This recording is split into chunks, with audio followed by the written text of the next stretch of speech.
Equivalency മിഷൻ്റെ പുതിയൊരു വീഡിയോയിലേക്ക് എല്ലാവർക്കും സ്വാഗതം. അപ്പോൾ നമ്മൾ ചെയ്തുകൊണ്ടിരിക്കുന്നത് 2023 സോഷ്യൽ സയൻസിലെ പ്രീവിയസ് ഇയർ ക്വസ്റ്റ്യൻ പേപ്പറാണ്. അപ്പോൾ 2023 നടന്നിട്ടുള്ള ക്വസ്റ്റ്യൻ പേപ്പറിൻ്റെ 2 ഭാഗങ്ങളായിട്ട് നമ്മൾ വീഡിയോ ഇപ്പോൾ ചെയ്തിട്ടുണ്ട്. അതിൽ 12 ക്വസ്റ്റ്യൻ വരെ നമ്മൾ അതിനെക്കുറിച്ച് വിശകലനം ചെയ്തു കഴിഞ്ഞു. ഇനി 13ാമത്തെ ക്വസ്റ്റ്യൻ മുതലാണ് ചെയ്യാനുള്ളത്. നോക്കൂ, 13ാമത്തെ ക്വസ്റ്റ്യൻ, അപക്ഷയം എന്നാൽ എന്ത്? വിവിധ തരം അപക്ഷയ പ്രക്രിയകൾ ഏതെല്ലാം? അപ്പോൾ 4 മാർക്കിൻ്റെ ക്വസ്റ്റ്യനാണ്. അപക്ഷയം എന്നാൽ എന്ത്, വിവിധ തരം അപക്ഷയ പ്രക്രിയകൾ എന്തെല്ലാം.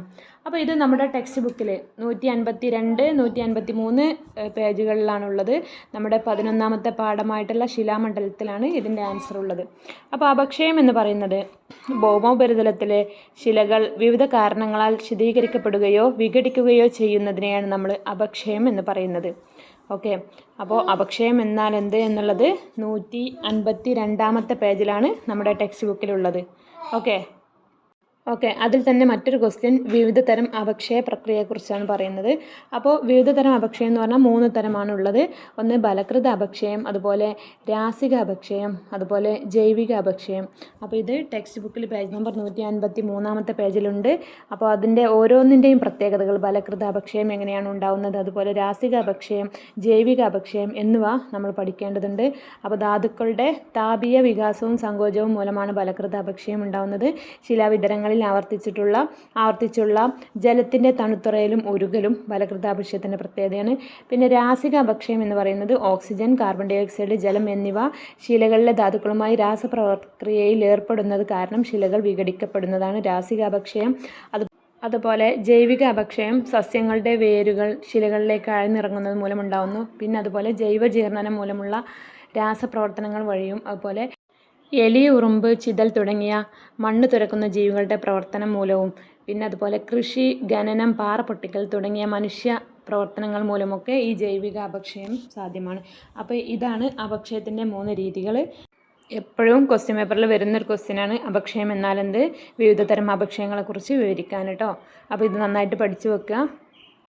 ഇനി 14ാമത്തെ ക്വസ്റ്റ്യൻ നോക്കൂ. സൂര്യൻ്റെ അയനമാറ്റത്തെ അടിസ്ഥാനമാക്കി ഭൂമിയുടെ 2 അർദ്ധഗോളങ്ങളിലും അനുഭവപ്പെടുന്ന വ്യത്യസ്ത ഋതുക്കൾ ഏതെല്ലാമാണെന്ന് കണ്ടെത്തി പട്ടിക പൂർത്തിയാക്കാനാണ്. അപ്പോൾ നോക്കൂ, ഇതിൽ മാസങ്ങളും സൂര്യൻ്റെ അയനവും അതുപോലെ ഉത്തരാർദ്ധഗോളവും ദക്ഷിണാർദ്ധഗോളവും ഒക്കെ കൊടുത്തിട്ടുണ്ട്. അപ്പോൾ ഇവിടെ പട്ടിക പൂർത്തിയാക്കാനാണ് തന്നിട്ടുള്ളത്. അപ്പോൾ ഋതുക്കൾ എന്ന കോളത്തിൽ ഉത്തരാർദ്ധഗോളവും ദക്ഷിണാർദ്ധഗോളവുമാണ് നമുക്ക് പൂരിപ്പിക്കേണ്ടത്. ഓക്കെ, ഈ ഒരു ഭാഗം നമ്മുടെ ടെക്സ്റ്റ് ബുക്കിൽ വളരെ വ്യക്തമായിട്ടൊരു പട്ടിക രൂപത്തിൽ തന്നെ കൊടുത്തിട്ടുണ്ട്. 196ാമത്തെ പേജിൽ 14ാമത്തെ പാഠമായ സമയനിർണയവും അതുപോലെ ഋതുഭേദങ്ങൾ എന്ന പാഠത്തിലാണ് ഈ ഒരു ചോദ്യത്തിന് ഉത്തരം. ഇതിൻ്റെ പട്ടിക വളരെ വ്യക്തമായിട്ട് കൊടുത്തിട്ടുണ്ട്. അപ്പോൾ ആ പട്ടികയിൽ ചോദിച്ചിട്ടുള്ള അതേ ഓർഡറിൽ തന്നെയാണ്. അപ്പോൾ ആ പട്ടിക നേരെ പഠിച്ചു വെച്ചിട്ട് ഇതിൽ എവിടേക്കാണോ ചേർക്കേണ്ടത് അതാണ് നമ്മൾ ചെയ്യേണ്ടത്. ഓക്കെ, നോക്കൂ, ഇതിൽ മാസങ്ങളിൽ മാർച്ച് 21 മുതൽ ജൂൺ 21 വരെ ഭൂമധ്യരേഖയിൽ നിന്നും ഉത്തരായന രേഖയിലേക്ക് ഇതൊക്കെ നമുക്ക് തന്നിട്ടുണ്ട്.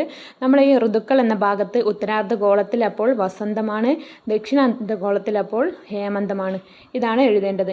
അതുപോലെ അടുത്തത് ജൂൺ 21 മുതൽ സെപ്റ്റംബർ 23 വരെ ഉത്തരാർദ്ധഗോളത്തിൽ ഗ്രീഷ്മം, ദക്ഷിണാർദ്ധഗോളത്തിൽ ശൈത്യം.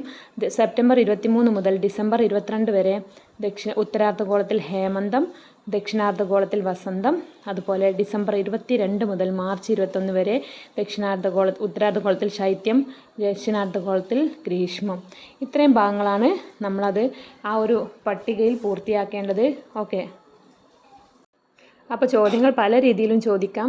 അപ്പോൾ ഈ ഒരു പട്ടിക പഠിച്ചു വെക്കൽ നിർബന്ധമാണ്. അപ്പോൾ ഈ പട്ടിക നിർബന്ധമായിട്ട് പഠിച്ചു വെക്കുക കേട്ടോ. ഇതിൽ നിന്നും ഏതെങ്കിലും ഒരു ക്വസ്റ്റ്യൻ പരീക്ഷയ്ക്ക് ചോദിക്കാൻ സാധ്യതയുണ്ട്. ഓക്കെ, ഇനി അടുത്ത ക്വസ്റ്റ്യൻ നോക്കൂ. ബ്രഹ്മസമാജം, ആര്യസമാജം, രാമകൃഷ്ണ മിഷൻ, അലിഗഡ് പ്രസ്ഥാനം എന്നീ സാമൂഹ്യ പരിഷ്കരണ പ്രസ്ഥാനങ്ങളുടെ സ്ഥാപകർ ആരെല്ലാം? അപ്പോൾ ഈ 4 സാമൂഹ്യ പരിഷ്കരണ പ്രസ്ഥാനങ്ങളുടെ സ്ഥാപകരുടെ പേര് മാത്രമാണ് നമുക്ക് എഴുതാനുള്ളത്. 4 മാർക്കിനാണ്. അപ്പോൾ ഓരോന്ന് എഴുതിയാലും ഓരോരോ മാർക്കുകളാണ്. ബ്രഹ്മസമാജത്തിന് ഉത്തരം ശരിയാണെങ്കിൽ 1 മാർക്ക്, ആര്യസമാജം 1 mark, Ramakrishna mission 1 mark, Aligarh പ്രസ്ഥാനം 1 മാർക്ക്. അപ്പോൾ 4ഉം കൂടി എഴുതിയാൽ 4 മാർക്കാണ് കിട്ടുന്നത്.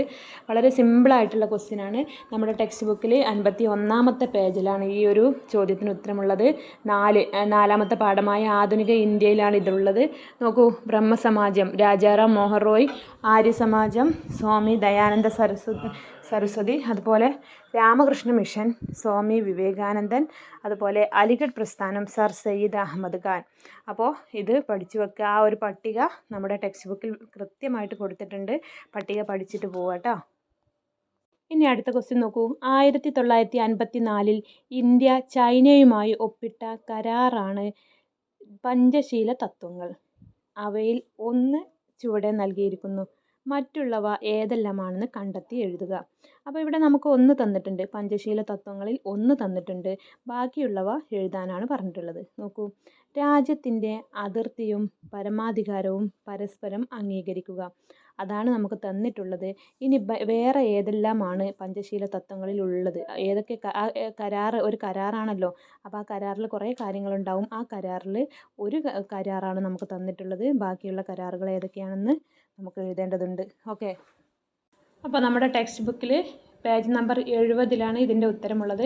നമ്മുടെ പാഠഭാഗമായ 5ാമത്തെ പാഠം നവഭാരതം നവകേരളം, ഈ ഒരു പാഠഭാഗത്തിലാണ് ഇതിൻ്റെ ഉത്തരമുള്ളത്. അപ്പോൾ പേജ് നമ്പർ മറക്കണ്ട. 70ാമത്തെ പേജിലാണ്. പഞ്ചശീല തത്വങ്ങളെക്കുറിച്ച് വിശദമായിട്ട് പറഞ്ഞിട്ടുണ്ട്. പഞ്ചശീല തത്വങ്ങൾ 1954 ചൈനയുമായി ഒപ്പിട്ട കരാറാണ് പഞ്ചശീല തത്വങ്ങൾ എന്ന് പറയുന്നുണ്ട്. അതിൽ നമുക്ക് തന്നിട്ടുള്ളത് രാജ്യത്തിൻ്റെ അതിർത്തിയും പരമാധികാരവും പരസ്പരം അംഗീകരിക്കുക എന്നുള്ളതാണ്. ബാക്കിയുള്ളത് നോക്കൂ. പരസ്പരം ആക്രമിക്കാതിരിക്കുക, ആഭ്യന്തര കാര്യങ്ങളിൽ പരസ്പരം ഇടപെടാതിരിക്കുക, സമത്വവും പരസ്പര സഹായവും പുലർത്തുക, അതുപോലെ തന്നെ സമാധാനപരമായ സഹവർത്തിത്വം പാലിക്കുക. ഇതാണ് നമ്മുടെ പഞ്ചശീല തത്വങ്ങളിൽ ഉൾപ്പെട്ടിട്ടുള്ള കരാറുകൾ. ഓക്കെ. അപ്പോൾ ഇത്രയും ക്വസ്റ്റ്യൻസാണ് ഇന്ന് ഈ വീഡിയോയിൽ ചെയ്യുന്നത്. അപ്പോൾ ഇനി ഒരു 3 ക്വസ്റ്റ്യൻ കൂടി ബാക്കിയുണ്ട്. അപ്പോൾ അത് അടുത്ത വീഡിയോയിൽ ചെയ്യാം. ഇനി മറ്റൊരു വീഡിയോയുമായി വീണ്ടും വരാം. അതുവരേക്കും താങ്ക് യു.